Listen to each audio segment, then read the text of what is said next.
Marlène Schiappa serait-elle la tête de turc du gouvernement?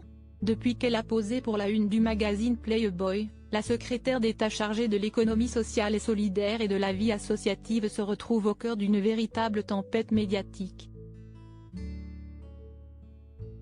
Décriée dans la presse par ses confrères, l'ancienne ministre déléguée à l'Intérieur s'est notamment attiré les foudres de Jordan Bardella. Le leader du Rassemblement national avait vivement critiqué, devant les caméras de BFM Politique, les interviews accordées par certains membres de la majorité à des médias ne faisaient pas partie de l'ombrelle habituelle des canaux politiques. Quand on représente la République française, on doit être exemplaire, avait-il avancé face à Benoît Duhamel, le 2 avril dernier. Quand on a un président de la République qui donne une interview dans Pif Gadget ou un ministre des Comptes publics qui donne un entretien à têtu, il y a un problème. On a l'impression d'avoir des gamins à l'Élysée.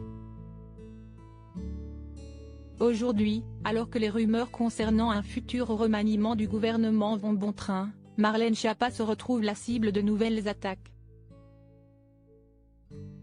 Je ne comprends pas ce qu'elle fait encore là. Elle doit sortir, c'est un boulet, aurait confié un conseiller de l'exécutif à BFM TV. Supérieur à Marlène Schiappa, Nicolas Sarkozy.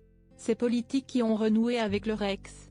Marlène Schiappa, Pape Ndiaye et François Braun sur un siège éjectable. Dans les couloirs de Matignon, les spéculations fusent quant aux ministres qui garderont leur poste et quant à ceux qui perdront leur chemise. Selon BFM TV, 3 noms se détachent du lot. Marlène Schiappa, Pape Ndiaye et François Braun seraient tous 3 sur la sellette. Pour la ministre de la Vie associative, c'est la mauvaise gestion du fonds Marianne qui ferait pencher la balance, déjà bien inclinée, vers une future éjection de poste. Pape Ndiaye, quant à lui, fait le sujet de nombreuses critiques concernant les réponses de son ministère face au suicide de la jeune Lindsay. Et finalement, on rapprocherait à François Braun, ancien urgentiste devenu ministre de la Santé, son manque d'expérience politique.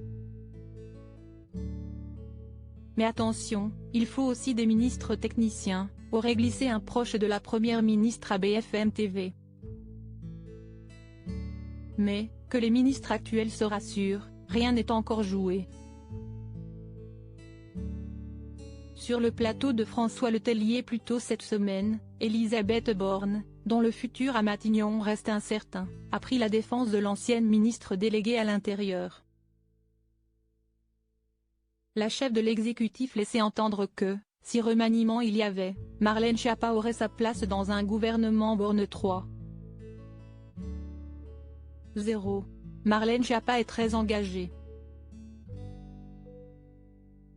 Point. C'est quelqu'un qui souhaite s'investir auprès des Français, a assuré la première ministre. Il n'y a donc pas de raison qu'elle s'en aille, a rebondi le présentateur.